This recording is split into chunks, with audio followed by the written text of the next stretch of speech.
Hey everyone, welcome back to Cafe Tales. I'm Honest. So glad you're here today. Here's something I've been thinking about. Have you ever had a feeling about someone that you couldn't quite explain? Like something was slightly off, but you couldn't name it?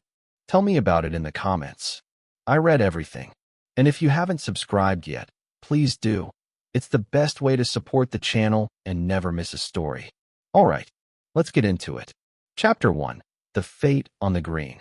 The summer fete at Chipping Arden arrived, as it always did, with the reliable punctuality of a slightly smug tradition.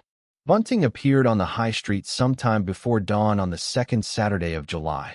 No one ever saw it go up. Yet there it was each year, strung between the bakers and the ironmongers like a statement of village faith.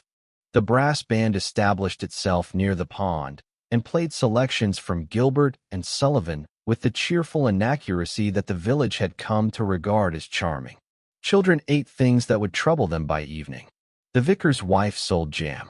Miss Marple arrived at 11:30, which was not early and not late, carrying a canvas bag and a light cardigan she did not yet need, but would certainly require by 3 o'clock. She came because she always came. The fete was not a particularly interesting event, in the criminal sense.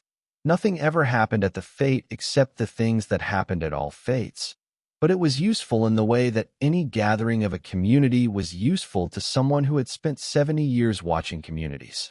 You saw people in groups. You saw how they stood near one another. You learned things about a person by the precise distance they kept from others, by what they reached for at the cake stall before they knew anyone was looking.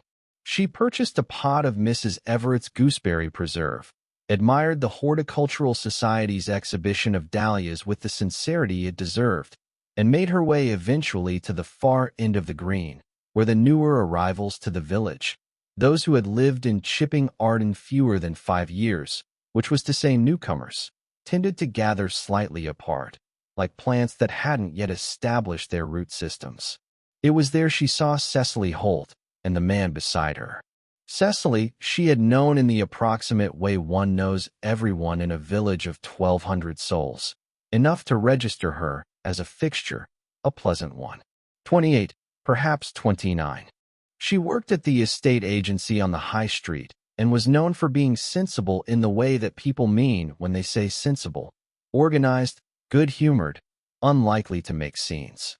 She had a bright, direct face and a way of laughing that involved her whole expression rather than just her mouth.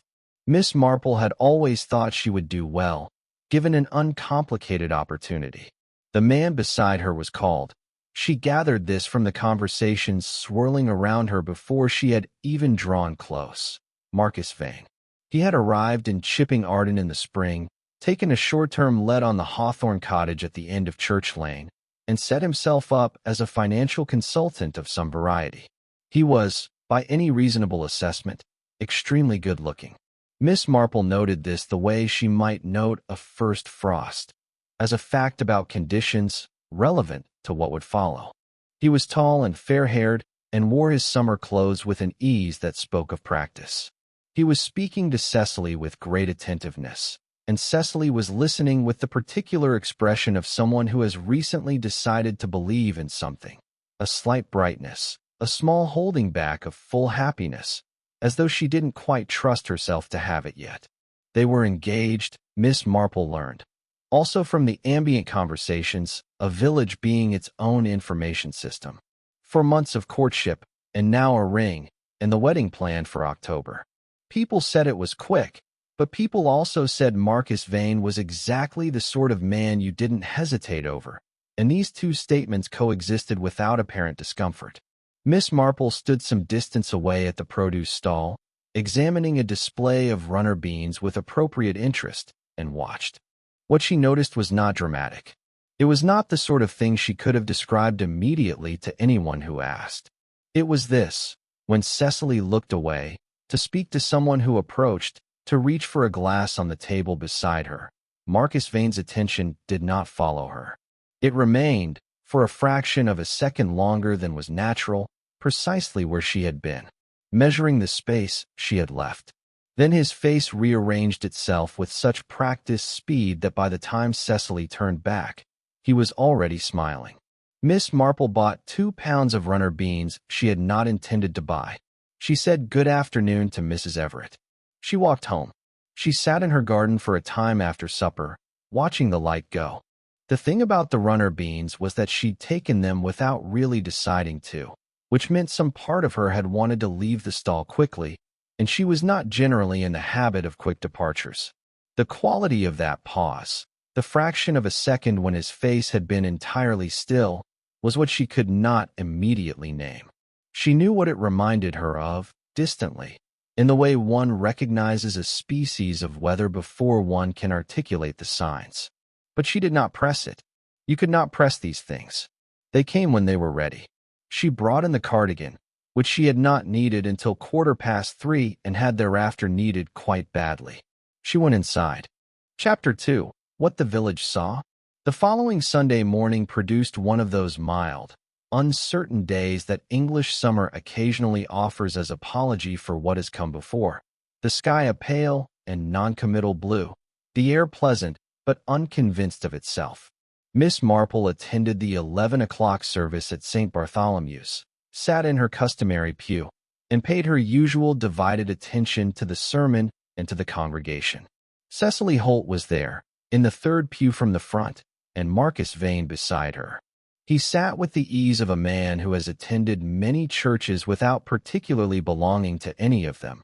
Upright, appropriately solemn, eyes forward. He shared Cecily's hymnal at the correct moments.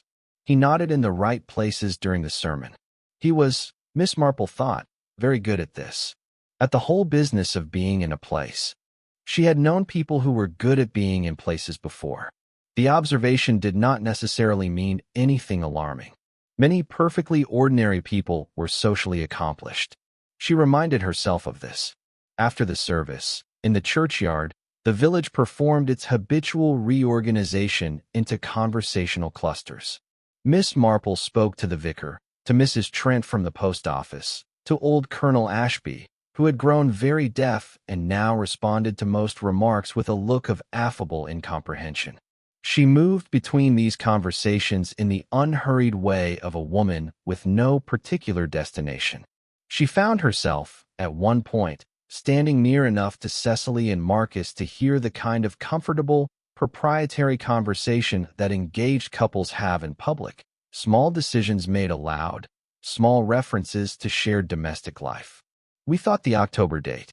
Marcus thinks the reception might do better at the Grange. The we and the Marcus thinks, the way Cecily deferred to his opinions while clearly remaining her own person, or believing herself to be. What Miss Marple noticed, and she was careful, here, not to force meaning onto what she saw, was that when members of the village spoke to Marcus Vane directly, he had a specific quality of attention to offer them. He was interested in whatever they said. Conspicuously, individually interested. He remembered names. He referenced previous conversations. He asked about the health of people's relatives. He was, in the vocabulary of the village, charming, and the village was not wrong about this. He was charming. The charm was real. It functioned. People felt better for having spoken to him. But charm as a skill is different from warmth as a quality, and Miss Marple, who had spent long enough watching human beings to have cataloged the distinction, thought the skill was very developed and the quality was not much in evidence. This was not evidence of anything. She knew that. Colonel Ashby, standing beside her, said something that may have been about his roses or may have been about the state of the roads, and Miss Marple agreed with whichever it was. She walked home at noon, putting Marcus Vane out of her mind as she would put aside a piece of knitting she wasn't ready to return to. Not forgotten, simply set down. The thing she was trying to name was still not named. It sat at the back of her mind with the patience of an unresolved weather system, waiting for the conditions that would let it break. She thought, cooking her Sunday lunch, that she would pay a call on Millicent Faraday later in the week. Millicent was 91 and difficult, and her memory was unreliable in directions, but not in others, and she had lived in several places before Chipping Arden, which Miss Marple had always found interesting from a purely geographical perspective. She put the kettle on. Chapter 3. Errands and Asides. Monday brought a practical list. the chemist for her prescription, the post office for stamps, the greengrocer for the things she had failed to buy at the fete on account of the runner beans, and a stop at the library to return 3 books and collect one she had reserved. These were the ordinary coordinates of her week, and she moved through them with the efficiency of someone who has long since stopped pretending that errands are anything other than the shape of a day. At the post office, Mrs. Trent was in her customary position behind the counter, sorting the morning's second delivery with the philosophical resignation of a woman who has watched the postal service decline across 4 decades and expects nothing now, but is determined to provide the service herself regardless. They talked, as they often did, about nothing in particular, which is to say they talked about the village, the fete, the horticultural society's dahlias, the question of whether the new family at Orchard House would turn out to be the sort of people who involved themselves in things or the sort who kept themselves to themselves, and which was preferable, and whether that preference said something about you. That Mr. Vane seems to have settled in, Miss Marple offered, in the tone of someone completing a sentence that had been half-started by the general drift of conversation. Mrs. Trent agreed that he had. Very pleasant. Helpful. He came in for some registered post last week. Something professional, he said, and stayed 20 minutes talking to old Mr. Webb about his allotment. You don't get that, generally, from the business types. No, said Miss Marple. Quite. He's had some correspondence from Devizes, Mrs. Trent added, not because it was relevant to anything, but because she noted all correspondence as a professional matter, and sometimes the noting found its way out. And before that, from somewhere in Lincolnshire. He does seem to have connections everywhere. That sort of professional life does tend to produce wide correspondence, Miss Marple agreed, and bought her stamps and moved on. At the chemist, not Dr. Pinder's surgery but the dispensing chemist at the far end of the high street. She waited for her prescription while young Gary Hobson, who was the assistant and had been young Gary Hobson for approximately 15 years now, sorted things behind the counter. Gary talked while he worked, which was a useful trait in a chemist's assistant if you happened to be paying attention. He mentioned, unprompted, in the way these things surfaced, that Mr. Vane had been in for something last week. Sleeping tablets, or something of that nature. Stress, Gary said, with the easy diagnoses of someone who is not a doctor. He said the adjustment to a quieter life was harder than he'd expected. I said that's funny, because most people come here to get away from stress, and he laughed and said yes, but old habits. Did he say where he'd come from? Miss Marple asked, examining a display of vitamins. Gloucester, I think. Or no, he might have said Gloucester was before. He mentioned somewhere in the West Country. I don't pay much attention to that sort of thing, to be honest. Miss Marple agreed that one didn't, generally, and collected her prescription and went on to the library. At the library, she exchanged her 3 books and acquired her reserved one, a history of English weather patterns, which she had requested on a whim and found she was genuinely looking forward to. She spoke briefly with Mrs. Carow, who managed the library with the focused intensity of someone who understood that books were a public resource and took this personally. Mrs. Carow asked after her health and then, because Miss Marple's reserved title was visible on the counter between them, said something about the weather this summer being so difficult to read, so unsettled, appearing fine and turning within an hour. The old signs are still the best, Miss Marple said. The way the light sits before a storm looks quite different from ordinary afternoon light. One simply has to have noticed it enough times to recognize it. I suppose that's true of most things, Mrs. Carow said. I suppose it is, said Miss Marple, and took her book and went home. Chapter 4, Millicent Faraday's Memory. Millicent Faraday lived in a small house on Arden Lane that smelled of lavender and the particular closeness of rooms kept slightly too warm in all weathers. She was 91 and had been formidable at 50 and had not entirely ceased to be so, though the formidability now expressed itself mainly as a refusal to be managed, a habit of incorrect but confident statements about current events, and a memory that operated like a well-tended but eccentric garden, certain beds immaculate and in full bloom, others gone entirely to wildness. Miss Marple called on Wednesday, bringing a small cake from the bakery and a willingness to stay for as long as was required, which was usually 90 minutes. They talked about the garden, and about Millicent's daughter in Shrewsbury, and about the state of the lane's surface, which had been under discussion in Chipping for 3 years without resolution. Miss Marple mentioned that the village seemed to be acquiring some new blood. Millicent, whose interest in the contemporary village was selective, said something noncommittal. There is a young man, a financial consultant of some kind. Marcus Vane. Millicent looked at the cake. That's a good bakery. They've kept their standards. They have, Miss Marple agreed. Vane, Millicent said, after a moment, in the slightly recessed tone that meant her memory was doing something. I knew a family called Vane. In Brinswick, that was. When my husband was still with the county council. Brinswick, in Dorset, near enough. Lovely country. Dreadful business with that solicitor there, I always thought. Millicent poured tea with the precision of someone who has done it so many times that the body carries the motion even when the mind is elsewhere. Not a Vane, though. The solicitor. That was, I can't recall. The Vane family were near the church. Were they there long? Several years, I think. Then they weren't. Millicent set down the pot. There was a young man. Clever. Too clever, my husband used to say, and he generally meant it as a compliment. But in that case, I don't think he did. She paused. Something about a business arrangement that went wrong. People lost money. It was all. Not quite a scandal, but the kind of thing that isn't mentioned after a certain point. Do you remember any details?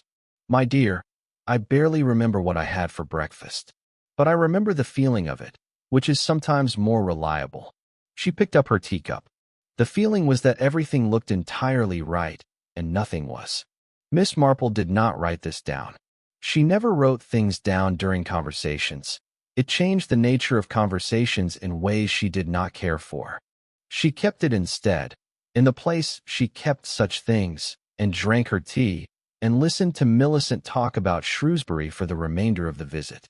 Walking home, she thought about weather again, about the way a storm that has been building for days will sometimes announce itself, not with thunder, but with an absence of the usual afternoon breeze, a stillness that an experienced observer recognizes as preparation rather than peace.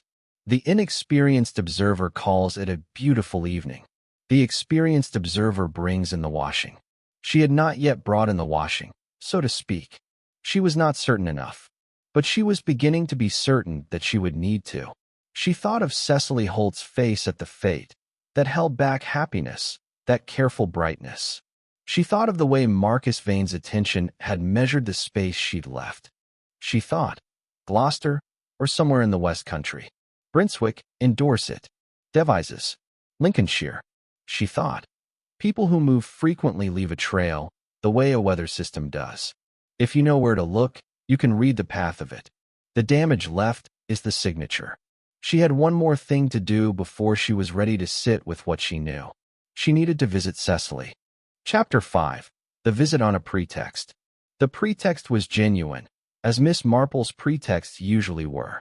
She had taken possession, through a chain of charitable donations that she had now forgotten the specifics of 2 rather good prints that wanted frames, and had thought of the estate agency, where Cecily worked, as a possible source of recommendation, since people who sold houses were generally familiar with the decorating trades.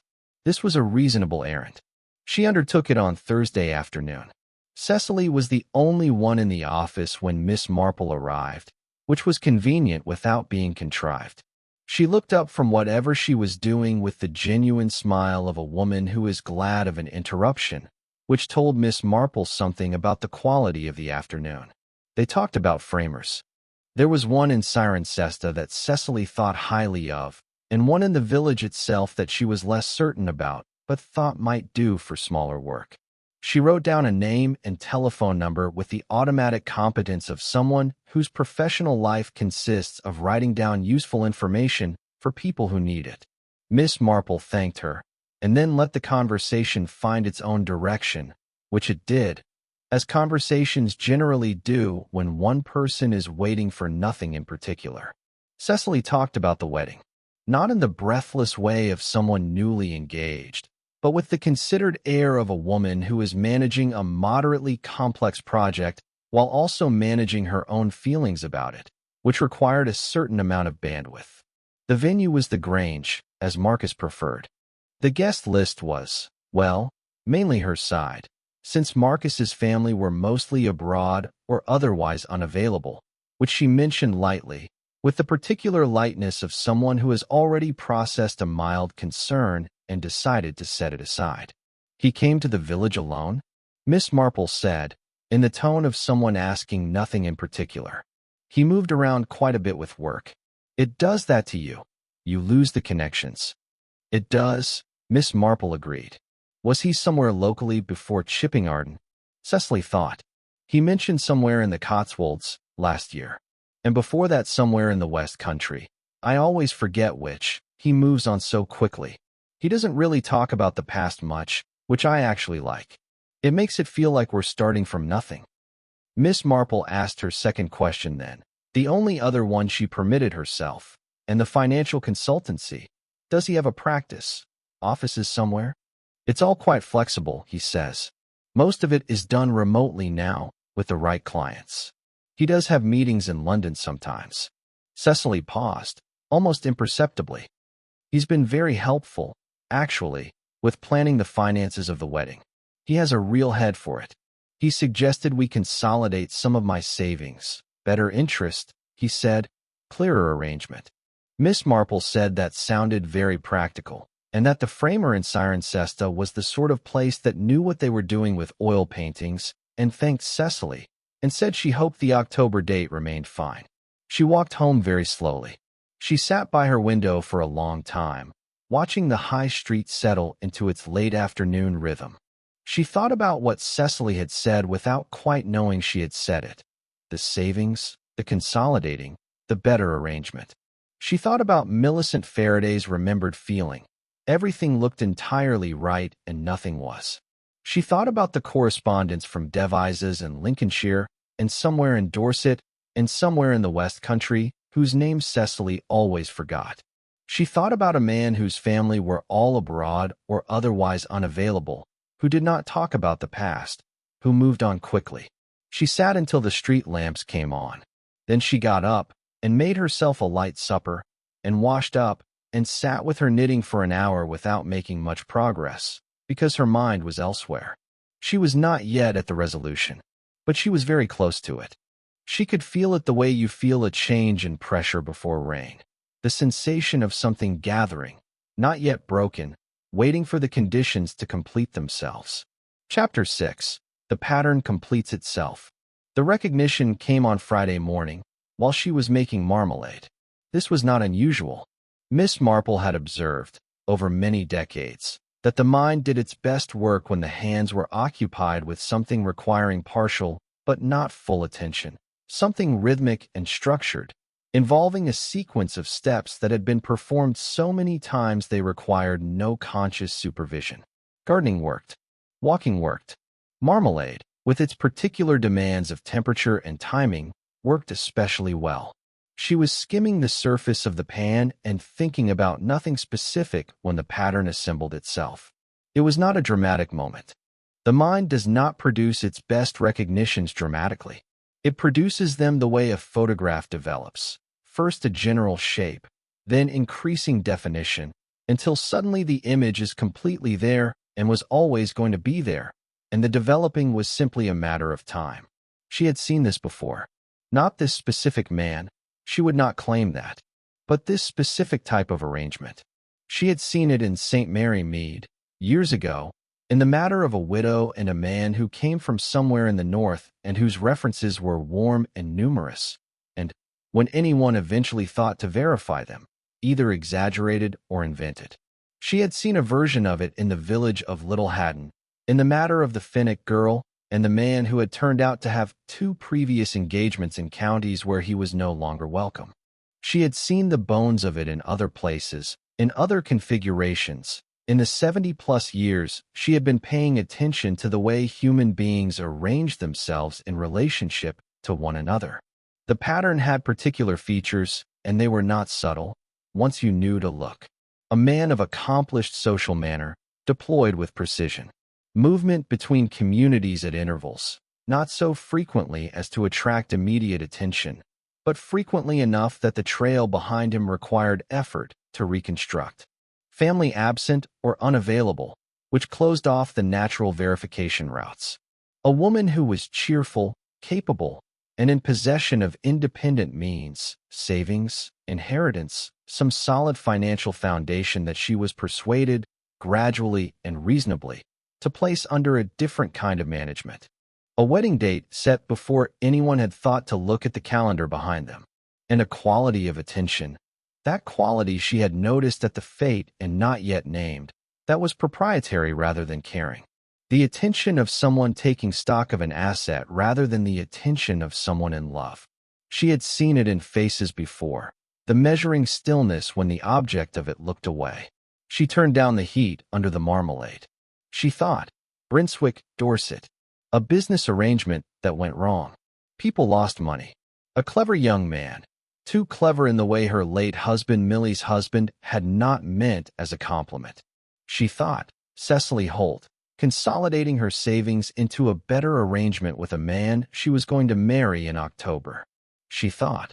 The question nobody had thought to ask was where he had come from, and whether he had left anything behind him there. She thought about the wedding settlements, as they were no longer called but still effectively existed in the form of financial arrangements made between engaged couples, often informally, often at the suggestion of the more financially experienced party, rarely scrutinized by anyone, because scrutiny at this stage felt like an accusation against love, and he knew that, she thought, because he had always known that.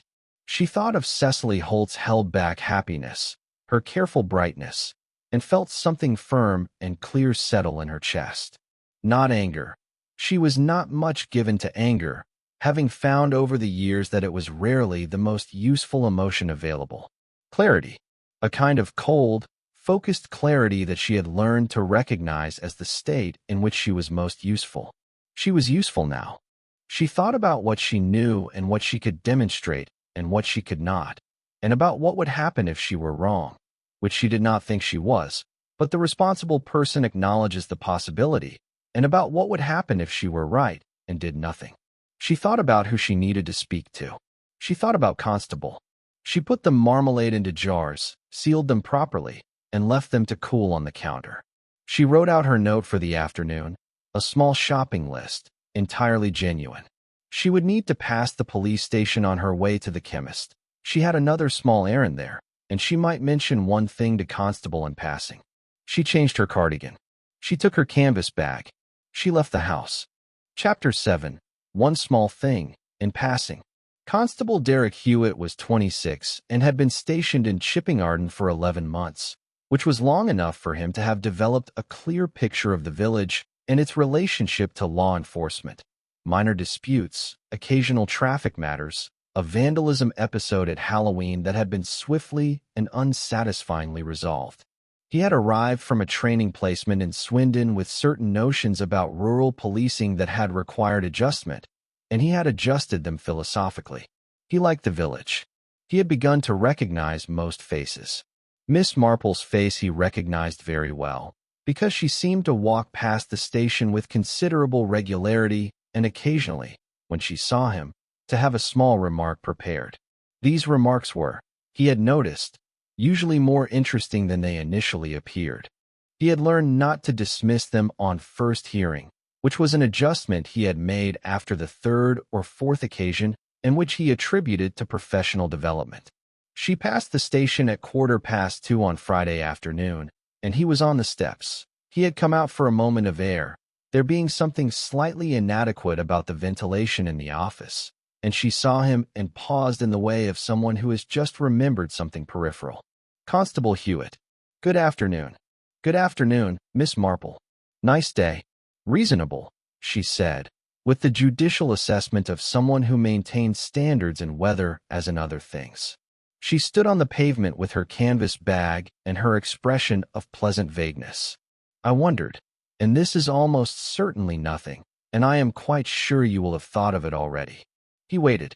You will know, of course, about the engagement. Cecily Holt and Mr. Marcus Vane. A very pleasant young man, by all accounts. I'd heard, he said. He had met Vane once, at a village event, and found him very easy to talk to, which he now thought about. It's simply, Miss Marple said, that I happened to be speaking to old Mrs. Faraday on Wednesday. You know how she talks. And she mentioned having known a family called Vane somewhere in Dorset, near a village called Brentwick. I believe it was some years ago, and there was apparently something. She was very vague about it. Her memory is not what it was, something about a financial matter. A business arrangement that caused some difficulty. She paused, and I was curious, in the way one is curious about these things, whether anyone had thought to inquire about the period before Mr. Vane came to the Cotswolds. He mentioned to someone, I believe it was at the fete, that he'd had connections in the West Country before, and I don't think anyone has established exactly where. Constable Hewitt said nothing for a moment. I'm quite sure it's nothing, Miss Marple said. A common enough name, and Mrs. Faraday is, well, she is 91. But I did wonder whether anyone had thought to ask. I don't think anyone has, Hewitt said slowly. No, said Miss Marple. I didn't imagine they had. These things don't come up naturally, do they, when everyone finds a person charming? The questions don't occur to one. She shifted her bag from one arm to the other.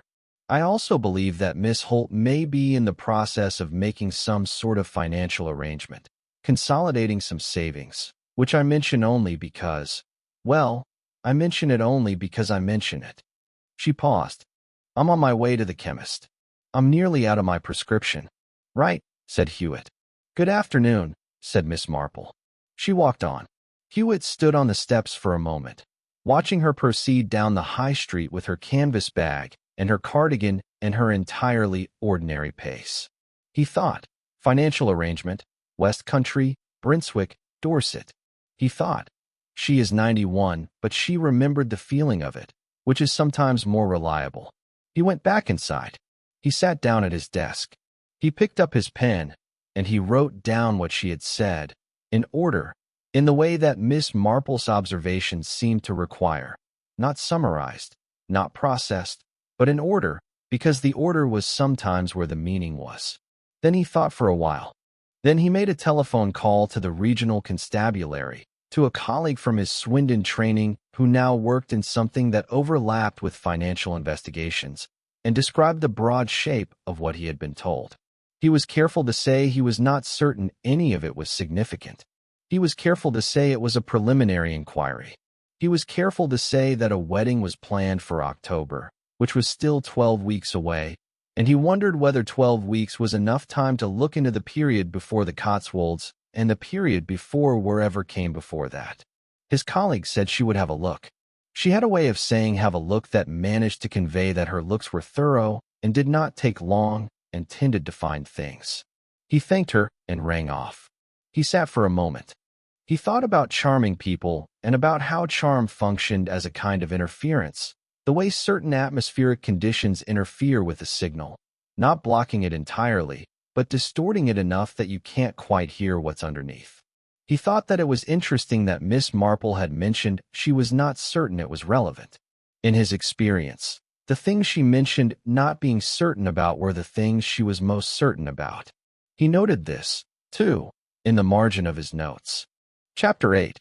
A Morning on the High Street. October came to Chipping Arden with a kind of opulent apology for what summer had failed to deliver. The trees on the village green turning every color that an enthusiastic painter might select, the air clear and cold in the mornings and bright in the afternoons, the light at an angle that made even the most ordinary facades look as though they had been arranged on purpose. The wedding did not take place. Miss Marple knew this not from any formal communication. She had not been formally involved in anything, but in the way one knows the outcomes of things in a village. A few words at the post office, a reference from Mrs. Trent that was itself a reference to something Mrs. Trent had heard, a particular absence of wedding announcement notices in the post office window where they would ordinarily appear. And then, one morning, from nothing more than the look of the high street, she knew the matter had been attended to. She did not know the details. She did not need the details.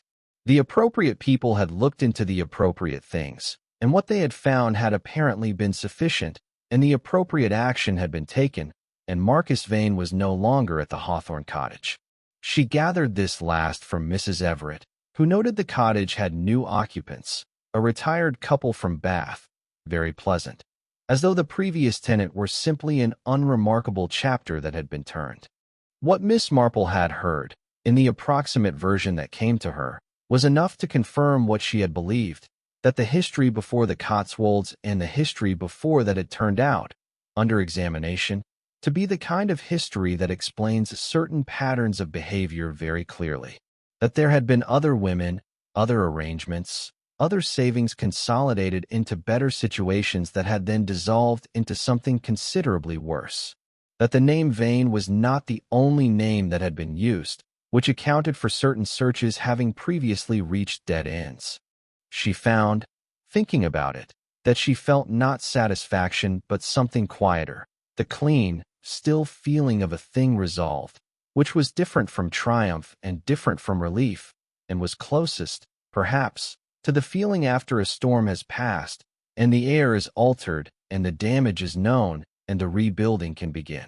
She did not know what Cecily had been told, or how much she had understood of how close the thing had come. The village was capable of discretion when it chose to be, which was not always, but was sometimes, and in this case, she thought it had chosen to be. She thought Cecily believed the engagement had ended for reasons that were not extraordinary, a recognition that the fit was wrong, some discovery about temperament or circumstance, and that this was, on balance, the kinder outcome. The full knowledge would not have served her. The safety served her. On a Thursday morning in mid-October, Miss Marple came down the high street at about 10:30, carrying her canvas bag and wearing her heavier coat, because the morning was cold enough now to require it. She was on her way to the greengrocer and then to Mrs. Everett's for the preserve she had been meaning to return for, and she was thinking about the preserve and about whether her afternoon would allow for some work in the garden before the light went. She was passing the estate agency when she saw Cecily Holt through the window. Cecily was at her desk, speaking to a client, a young couple who were leaning forward with the particular eagerness of people who believe they are about to acquire something important. Cecily was showing them something, pointing to a map or a set of particulars, and she was talking with her hands in the way she did when she was enthusiastic about a thing, which told Miss Marple something about her general state. She looked entirely herself, not the careful brightness of the fate that held back happiness qualified by a private concern she couldn't name, not the particular slight tentativeness of a woman who has recently transferred some of her own solid ground to someone else's management. She looked like a woman who was on her own ground, doing something she was good at, in full possession of her own attention. She laughed at something the young couple said, the whole-faced laugh that involved her entirely, and turned back to the particulars on the desk. Miss Marple walked on. She was thinking, as she sometimes did in the aftermath of these things, about the question of attention itself, about what it meant to pay it properly, and why it was harder than people generally acknowledged. Attention was not the same as caring. You could care very much about a person and still not quite see them. You could be fond of a village and still not know it well enough to read the change in it. The difference between a new face that would settle into the life of the community and a new face that was using the community the way a traveler uses a road, intending all along to continue past it. What was required was something more patient than caring, something that had been practiced long enough to become automatic, the accumulated attention of years, turned outward consistently enough that it becomes a habit of seeing. The way an experienced gardener walks through a garden they know well and notices, without particularly looking for it, the plant that is not flourishing as it should, the early sign of something wrong, before the plant itself has given any obvious indication. Miss Marple had spent 70 years paying that quality of attention to human beings. She had not chosen to. It had developed as a natural consequence of being interested in people, and being in villages where the same people were visible in all their variety over long periods of time, and finding that what she saw was interesting enough to continue noticing. It was not a skill she had cultivated. It was simply what her mind did, and had done for so long that she could not stop if she tried. The important thing, the thing she thought about on cold October mornings, walking to the greengrocer with her canvas bag, was that it was not, in the end, about the dangerous people. The dangerous people were a pattern she could recognize, but they were not what the attention was for. The attention was for the Cecily Holts of the world, the cheerful, capable ones who went about their lives doing sensible and wholehearted things, who could not necessarily see what was around them, who were not watching for the things they had no reason to watch for, who were in need of someone, somewhere, thinking carefully on their behalf. This was why it mattered that someone, somewhere, was paying attention. Not because the danger could always be averted.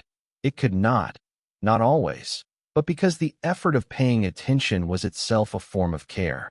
The most invisible form, and perhaps the most important. No one would ever know that a clear morning in mid-October had been clearer because of a conversation on the steps of a police station the previous July.